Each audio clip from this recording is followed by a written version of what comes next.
कि जिनके बापों ने उन्हें जूतों से मारा, पिटाई करी, लेकिन लौट करके उत्तर न दिया। पिटते तो रहे,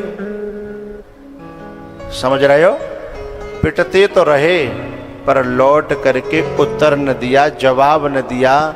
बचावे के लिए अपने आप पे भाग भले ही गए हैं, पर लौट करके कर्री आंखें नहीं की। जब वो बेटा पिट करके जब चला जाता है ना, तब बाप का दिल रोता है कि मैंने बहुत मार्यो पर जाने मोए जवाब। और जो ऐसा होता है फिर उसकी कथा राम सुनते हैं, ध्यान दीजिएगा। ना जरूरत उसे। अहिल्या ने क्यों बना दिया वरदान? क्योंकि जब उसे श्राप मिला, जब उसे डांट मिली तो कोई शिकायत नहीं की, उसे कुछ बुरा नहीं माना। मेरे परमेश्वर हैं, मेरे पति देव हैं, या मेरा पिता है, या मेरा गुरु है, या मेरे बुजुर्ग हैं। अरे हमारे यहाँ तो हमारे चाचा ताऊ हैं, जरूरी थोड़ी हो बेटा ही हो, जरूरी थोड़ी बाप ही हो, चाचा हो ताऊ जूता मारे हैं, तो भी सिर पे पड़ जाता है ना, तो सिर की भाग्य की रेखाएं बदल जाती हैं। स्वीकार कर लेते। ना जरूरत उसे पूजा और पाठ की, जिसने सेवा करी अपने माँ बाप की, जिसने सेवा करी अपने माँ बाप की।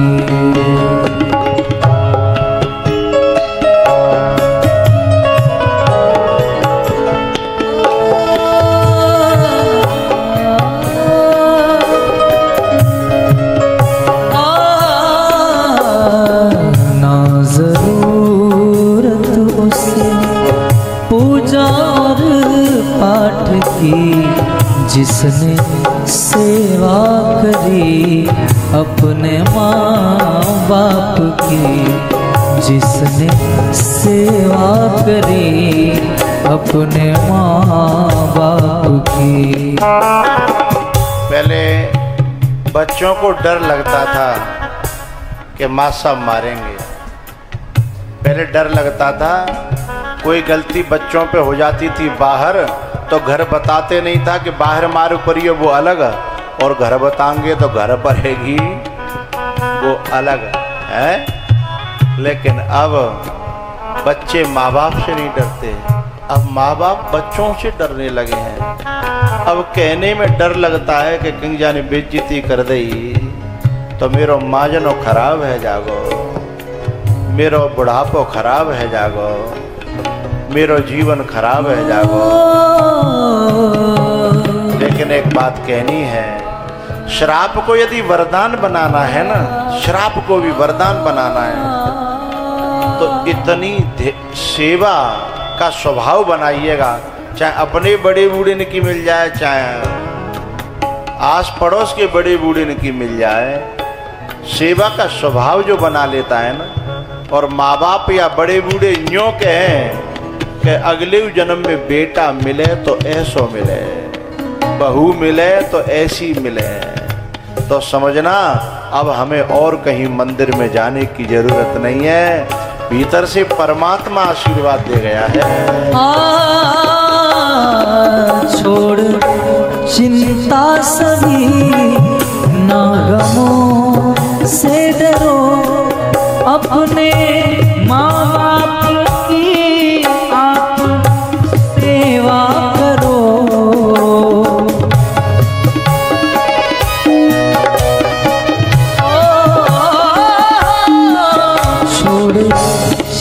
जितनी गलती औलाद माँ बाप के साथ करती है ना, लेकिन माँ बाप क्या कहते हैं, कोई बात ना है, जान दे, म्यो कशुना पे करो, क्या कहते हैं, म्यो कशुना पे करो। इतनी गलती अपनी घरवाई के बाद संग करके दिखावे, जेल में दिखेगा 2 दिन बाद, लेकिन माँ बाप तो घूंट पी करके रह जाते हैं। कोई बात ना, कोई बात ना। छोड़ चिंता सभी,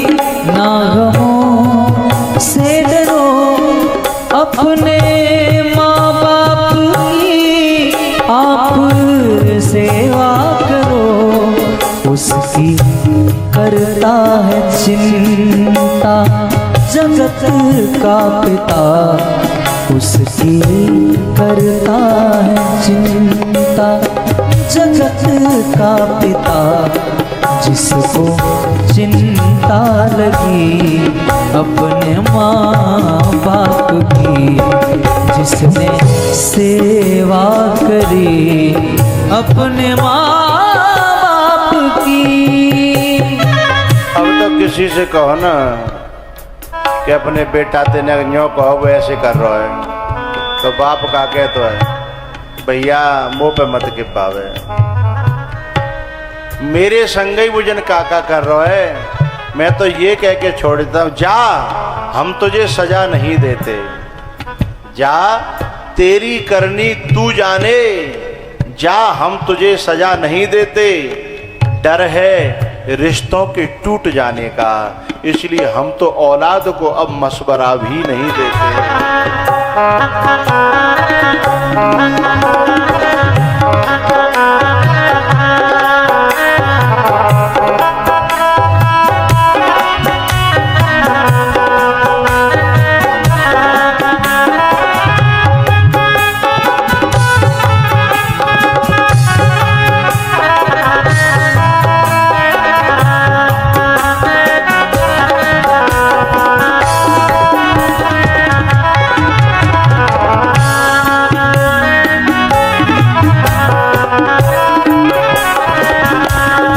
याद रखता नहीं क्यों ये इंसान है, अपने माँ बाप ही सच्चे भगवान हैं।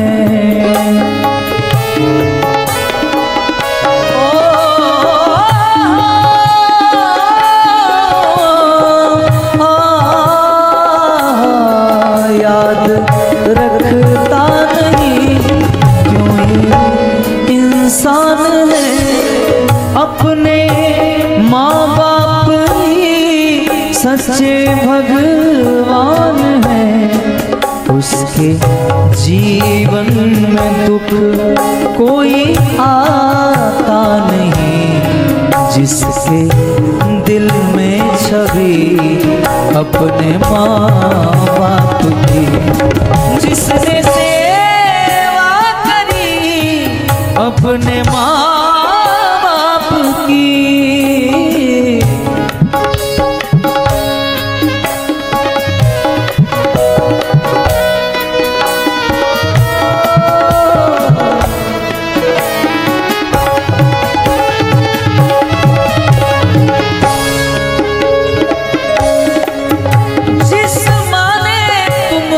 अपना दूध पिलाया है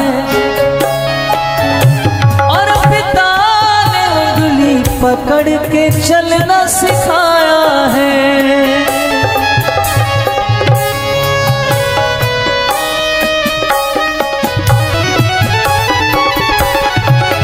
जिस माँ ने तुमको अपना दूध पिलाया है और पकड़ के चलना सिखाया है, सही गमों की है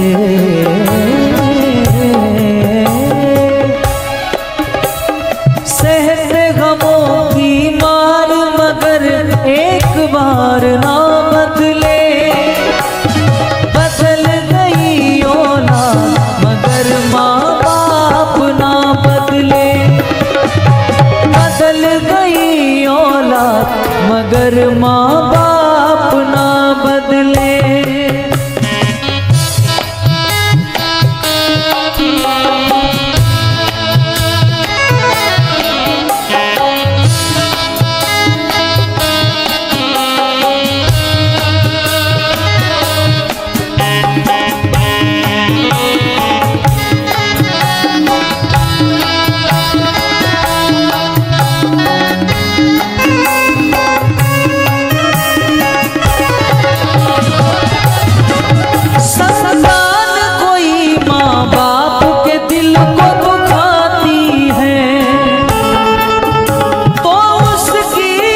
करनी सामने उसके आती है। औलाद कोई माँ बाप के दिल को दुखाती है, तो उसकी करनी सामने उसके आती है। पड़ती है दुखों की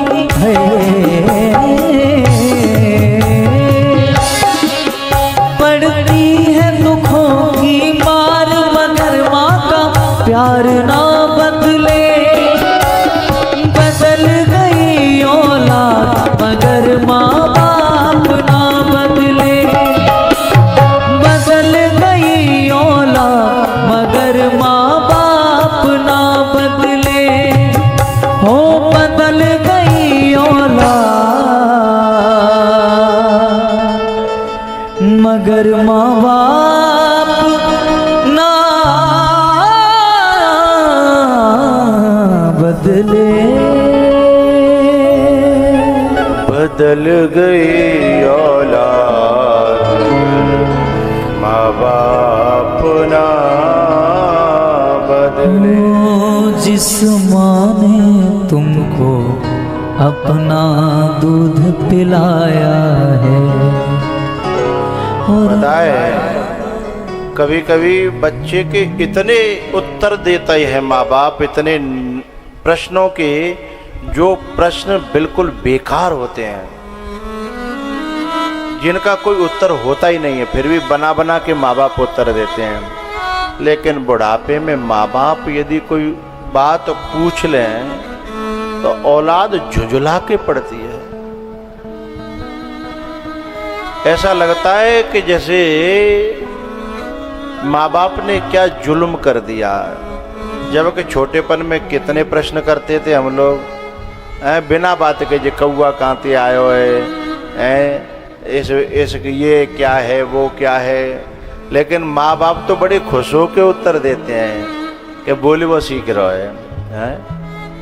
और जब माँ बाप कोई बात जो पूछ लें और बड़े काम की बात पूछ रहे हों तो भी झुंझला के पड़ती है औलाद। उस समय कलेजा माँ बाप का नहीं भगवान का फटता है, ये ध्यान रखना। क्योंकि सच्चे परमात्मा का निवास माँ बाप के हृदय में होता है। ये तो सच है कि भगवान है? माँ बाप के रूप में ही तो भगवान है। तो भैयाओ, वरदान बन जाते हैं श्राप भी। अगर कोई अपने बड़े बूढ़ों की फटकार को, बड़े बूढ़ों की मार को, बड़े बूढ़ों की डांट को प्रसाद समझ करके जो अपने सिर पर रखता है, उसके लिए वरदान बन जाता है श्राप भी। और ध्यान रखिएगा, जो अपने बड़े बूढ़ों की बात को सिर पे धारण नहीं करता, डांट को सिर पे धारण नहीं करता, जामवंत की सिख हनुमान जी ने सिर पे धारण करी। कहां से कहां पहुंच गए हैं। और माल्यवंत ने रावण को समझाया। इधर भी ये बूढ़े थे, जामवंत मंत्री थे बूढ़ा, और उधर माल्यवंत था। उसने रावण को समझाया। रावण ने कहा, ए बड्डे, मुझे समझाएगा? मैं इतना पढ़ा लिखा। सोई माल्यवंत चुप रह गया।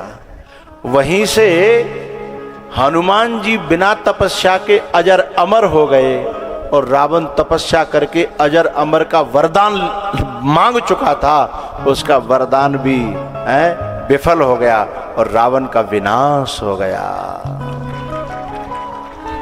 अपने बड़े बूढ़े मंत्री से कहता है, बड्डे, तू मुझे समझाएगा? मैं राजा, मैं पढ़ा लिखा, मैं विद्वान, तू समझाएगा मुझे? बस इतना ही अंतर है कि रावण विद्वान तो है, लेकिन हनुमान जी की तरह विद्यावान नहीं है। विद्वान वो है जो विद्या से अहंकार को पढ़ाता है, और विद्यावान वो है जो अपनी विद्या को सबकी सेवा के लिए प्रयोग करता है, जीवन का कल्याण करता है। इसलिए रावण विद्वान है, लेकिन हनुमान जी विद्यावान गुणी अति चातुर राम काज करिवे को आतुर। विद्यावान वो है जो जिनकी शांति खो गई है उनकी शांतियों को वापस लाता है। हम सबकी शांति खो गई है ना। अरे राम जी की भी शांति खो गई, सीता उसे भी वापस लेकर के और राम को प्राप्त कराता है। विद्यावान वो है। और विद्वान वो है जो दूसरों की शांतियों का अपहरण करता फिरता है, दूसरों की शांति का अपहरण करता फिरता है, दूसरों को अशांति देता है, परेशानी देता है। कायते अपनी बुद्धि ते अपने षड्यंत्रों से दूसरों को अशांति देता है, शांति को छीनता है। लेकिन वो समझता ये है कि दूसरों की शांति को छीन करके मेरे जीवन में शांति आ जाएगी, लेकिन उसकी भूल है। दूसरों की छीनी हुई शांति से जीवन में शांति नहीं आती, उस शांति से तो लंका में विनाश आ जाता है, जीवन में विनाश आ जाता है। दूसरों की शांति को छीन करके, कि दूसरों की लक्ष्मी को छीन करके लगता तो ये है कि अब मैं लक्ष्मी बाला बन गया है, लेकिन अंगद ने 1 मिनट में पोल खोल दी रावण की। अंगद ने अपना पांव जमा दिया, क्या उठा सके तो उठा। अच्छा एक बात बताओ भैया, अंगद ने जब पांव जमाया तो शर्त बड़ी विचित्र नहीं रखी थी कि फिर ही राम सीता में हारी। तो रावण यदि सचमुच में विद्यावान होता तो क्या कहता कि भाई तेरी जेब में कोई चीज हो, दाव पे बाय लगा, जिसको तू दाव पे लगा रहा है वो तो मेरी जेब में है। आया ना बोलो तो भैया समझ में आ रही हो बात तो।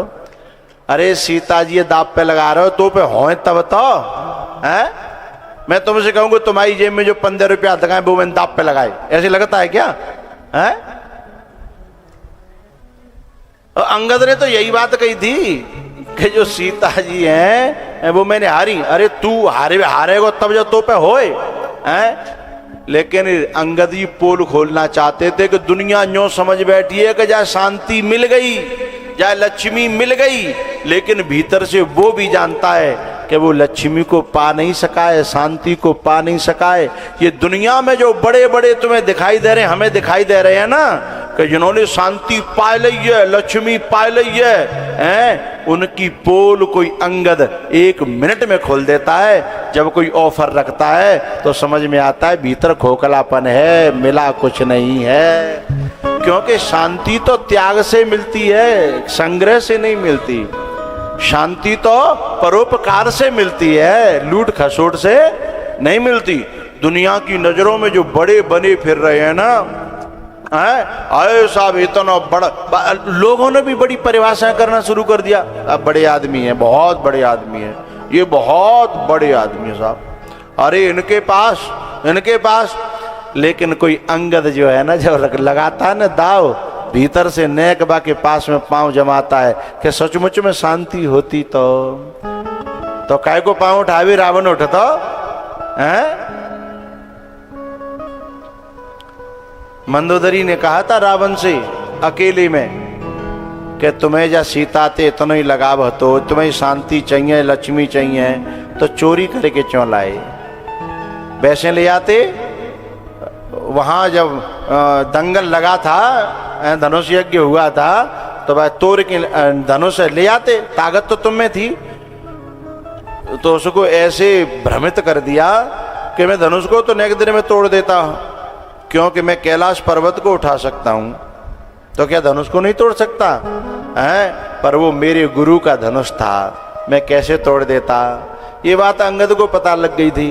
अंगद ने पांव जमा की कही कि वो तो तेरे गुरु को धनुष हो, ये तो बंदरों को पांव हो जाइए तो दे है, ये तो बंदरों को पांव है, तू जाइए तोड़ दे, तोड़े तो कहा हलाए दे, उखाड़ दे। हैं अब वो सीता बई समय की तरह दाप पे लगी है, हैं चाहे उखाड़ के देखा नहीं कि तेरे में कलई खोले गई बाकी। हाँ तो अंगद तो कलई खोलने के लिए, तो हम लोगों के जीवन में हम सीता का अपहरण हो गया है। विद्यावान वो हैं जो स्वयं शांति को पाने के प्रयास में लगे हैं और दूसरों को भी शांति प्रदान करते हैं। और पता है हनुमान जी तो शांति को भी शांति प्रदान करते हैं। कैसे? रामचंद्र गोविंद वरने लागा, सुनत ही सीता कर दुख भागा। शांति को भी शांति प्रदान करने वाला है, रामचंद्र गुण वरने लागा, सुनत ही सीता कर दुख भागा।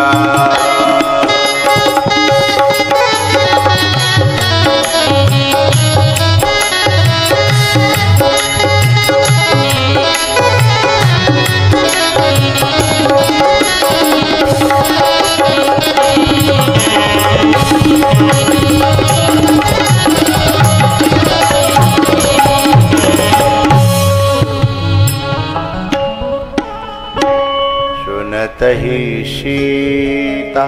तो वरदान को भी कुछ लोग श्राप बना देते हैं और कुछ लोग श्राप को भी वरदान बना लेते हैं। हनुमान जी को भी श्राप लगा है कि अपने बल को भूल जाएगा, है? लेकिन हनुमान जी तो श्राप को भी वरदान बना लिया साहब।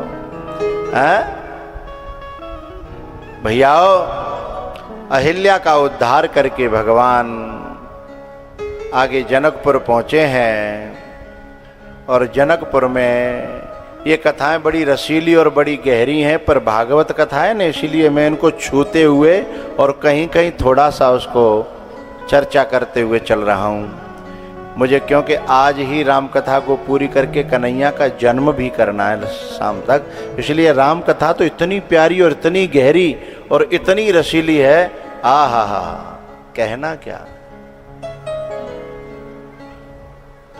एक एक प्रसंग जो ये कहता है कि रुक जा थोड़ा सा मुझे भी कह दे, रुक जा थोड़ा सा मुझे भी कह दे, पर मैं उसे कहता हूँ राम राम मुझे जाना है दूर नगरी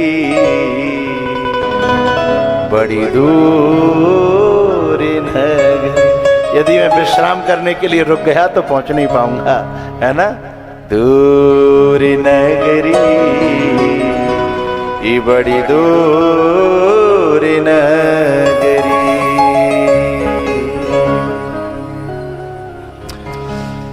तो जनकपुर में थोड़ा सा रमण करेंगे बस। भगवान गुरुजी के शाम को पैर दबाते हैं और कहते हैं गुरुजी ये लक्ष्मण को मन हैरो जनकपुर देखवे को। गुरुजी ने सब बात समझ ली, बोले ठीक है जाओ देख आओ। बताए गुरुजी ने क्या देखा कि राम जी तो निरीह हैं, राम जी के अंदर तो कोई इच्छा होती ही नहीं है, वो सारी इच्छाओं से परे है। प्रजहाति यदा कामान सर्वान पार्थ मनोगतान आत्मनेवात्मना तुष्ट स्थित प्रज्ञस्तदोच्यते। जो अपने में ही स्वयं संतुष्ट रहते हैं वो राम हैं। कामान सर्वान प्रजहाति यदा, जिस समय अपनी सारी कामनाओं का त्याग कर देता है तब व्यक्ति राम बनता है। तो फिर जनकपुर देखने की इच्छा कहां से आई?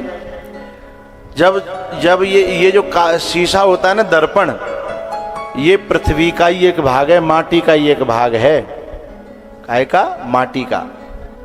लेकिन हर माटी में अपना चेहरा दिखाई नहीं देता। लेकिन जब जो माटी बहुत शुद्ध हो जाती है, परिशुद्ध हो जाती है, तो उसी माटी में अपना चेहरा दिखने लगता है। ऐसे ही जो महापुरुष बहुत शुद्ध हो जाते हैं, शुद्ध अंतःकरण हो जाते हैं, उनमें दूसरों के सुख दुख भासने लगते हैं। पर दुख दुख सुख सुख देखे पर, औरों के सुख दुख उन्हें व्यापने लगते हैं। जो परम शुद्ध हो जाते हैं, पवित्र हो जाते हैं, वो राम हैं। और पता है राम जी है ना, राम जी के अंदर हलचल पैदा करी गई है। हलचल है नहीं, राम जी तो स्थिर हैं, राम जी शांत हैं। लेकिन पैदा कहां से भई है कि जो जनकपुर की नारियां हैं ना, वे राम जी के दर्शन कर भी नहीं आ पाई। राम जी जब जनकपुर के गौड़े में आए तो आदमी तो सब चले आए। धाये धाम काम सब त्यागी, धाये धाम काम सब त्यागी, मनहु रंग निधे लूटन लागी।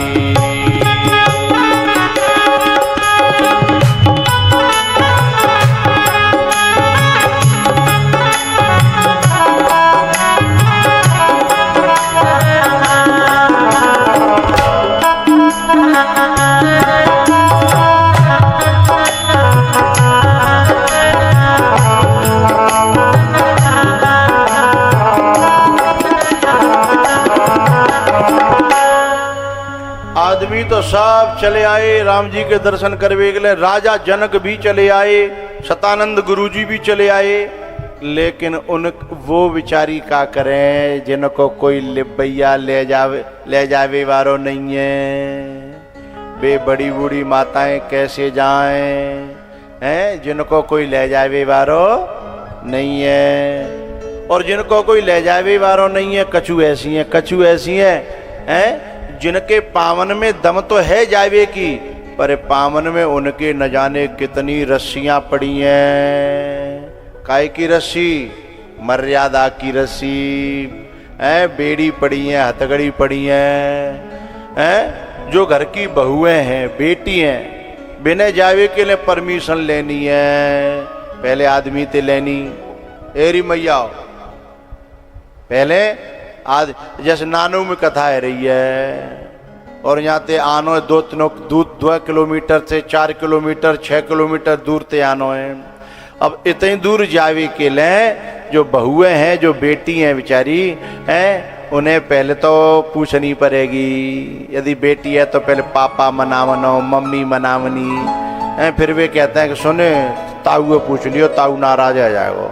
फिर ताऊ पूछ ली, ताऊ बोले सुने त्यो बड़ो भैया बहुत गुस्सा हो तो बातें पूछ लियो हैं। फिर बहुते पूछ ली। और जिन्हें घरवाई मना ले, पड़ोसी ने वैसे ही आग लगती है, वैसे ही हो ल डाँव डाँव डोल रही है। हो जो डोल नहीं है बिनते तो तेरी जीव में आग ना लगत कहेगी।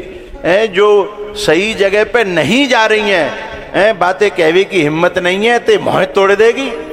ये तो क्योंकि सत्संग में जा रही है ना, हैं? अच्छी जगह पे जा रही है, बोलती नहीं है, इसलिए तो तेरी जीव चल रही है, हैं? घर के राजी सब बाने मना ले बेचारी ने। गौर पड़ोसी नो बैसे नो बिना के जीवन में वैसी आग लग रही, खो जा रही है, बिना की जीव खो जाती है, हैं? तो जो बहु है बेचारी हैं, वो कहीं आ जा नहीं सकती। फिर उनके लिए स्वयं जो है ठाकुर जी गुरु जी से कहते हैं, उनकी पुकार थी कि तू आ जा या हमको बुला ले, हैं? तू आ जा। तो ऐसे लोगों को मिलाने के लिए भगवान से, परमात्मा से, महात्मा से हमारे प्रधान जी जैसे लोग जो है स्वयं कथा को वहीं लेकर के आ जाते हैं। कि दूर नहीं जा सकती हैं, कथा है रही है मध्य प्रदेश में रही है, राजस्थान में रही है, कि बड़ी दूर दूर रह रही हैं, लेकिन मोबाइल में आ रही है। मन होता कब हमारे यहाँ है जाए, कब हमारे क्षेत्र में है जाए। तो भगवान ऐसे लोगों को चुनता है और ध्यान रखना, जिन्हें जनता चुनती है, जिन्हें जनता चुनती है वे संसद में बैठते हैं, और जिन्हें भगवान चुनता है वो ऐसी सत्संग में बैठते हैं।